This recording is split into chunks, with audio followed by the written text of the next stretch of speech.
কলকাতার এক সরু গলি, যেখানে রাত নামলেই শুরু হয় অন্য এক দুনিয়া। এই গলির অন্ধকারে বেঁচে থাকার লড়াই চলে, যেখানে স্বপ্ন মরে যায়, কিন্তু কিছু মন মুক্তির আলো খোঁজে। এ গল্প রূপার, যে হার মানেনি, যে লড়েছে নিজের জন্য, নিজের বোনের জন্য। এক অন্ধকার গলি থেকে আলোয় ফেরার সত্যি গল্প। অন্ধকার গলি থেকে আলোয় ফেরার গল্প।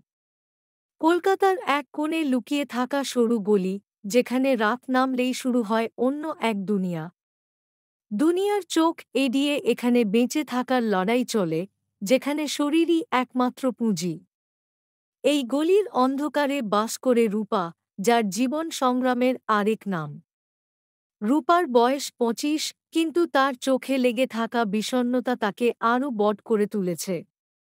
ছোটবেলায় বাবাকে হারায়, মা অসুস্থ হয়ে বিছানায় পড়ে থাকেন। খাবার জোগাড় করাও দুষ্কর হয়ে ওঠে। একদিন পাড়ার পরিচিত এক মাসি তাকে ভালো কাজ পাইয়ে দেওয়ার নাম করে শহরের এই গলিতে নিয়ে আসে। প্রথম দিন রূপা বুঝতেই পারেনি কি অপেক্ষা করছিল তার জন্য। যখন সব পরিষ্কার হল, তখন পালানোর আর কোনো উপায় ছিল না। প্রথম রাতেই সে কেঁদেছিল, চিৎকার করেছিল, কিন্তু কেউ শোনেনি। এখানে কান্না মূল্যহীন, এখানে আবেগ নিষিদ্ধ। ধীরে ধীরে সে নিজেকে মানিয়ে নিতে বাধ্য হয়।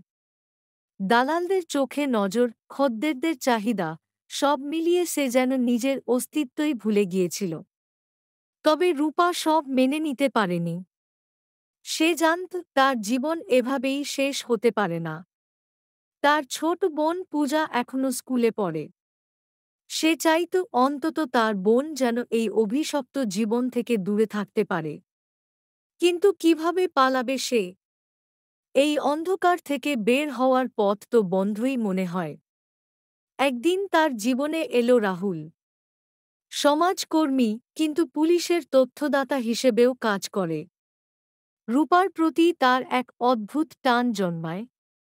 সে বুঝতে পারে এই মেয়েটির চোখের গভীরে আছে মুক্তির তৃষ্ণা। সে রূপার সঙ্গে কথা বলে বোঝায় যে পালানোর পথ এখনও আছে। কিন্তু সহজে কিছুই ঘটে না।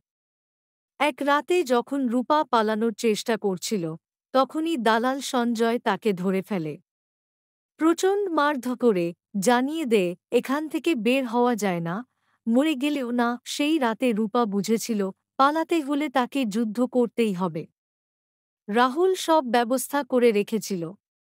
এক রাতে যখন পুরো এলাকা নিস্তব্ধ, রূপা আবার চেষ্টা করে। কিন্তু এবারও বাধা আসে। সঞ্জয় তার পথ রোধ করে দাঁড়ায়, ছুরি উঁচিয়ে বলে, আরেক পা এগোলে মরবি। কিন্তু রূপা ভয় পায়নি।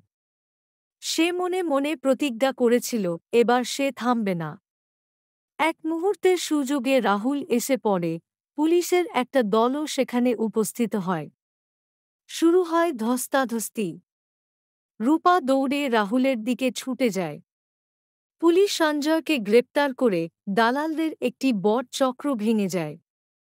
সেদিন প্রথমবার রূপা আকাশের তারাগুলো খোলা মনে দেখেছিল। যেন এক নতুন জীবন তার অপেক্ষায়। সমাজ তাকে সহজে গ্রহণ করবে না, সে জানত। কিন্তু অন্তত নিজের জন্য, নিজের বোনের জন্য সে লড়বে। এরপর শুরু হয় তার নতুন লড়াই। সমাজের বাঁকা চোখ, তিরস্কার, সবই তাকে সহ্য করতে হয়। কিন্তু সে হার মানেনি।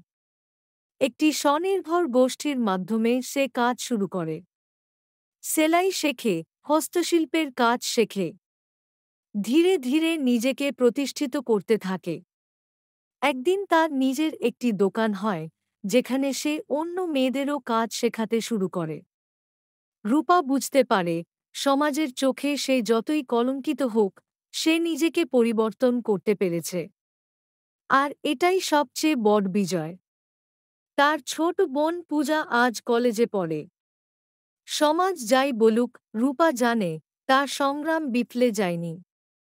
আজ ৫ বছর পর রূপা সেই অন্ধকার গলির কথা ভাবে। একসময় যেখানে সে বন্দী ছিল, আজ সেখানে অনেক মেয়ে মুক্তির স্বপ্ন দেখে। রূপা তাদের পাশে দাঁড়ায়, কারণ সে জানে আলো ফিরবেই যদি কেউ তার জন্য লড়তে জানে।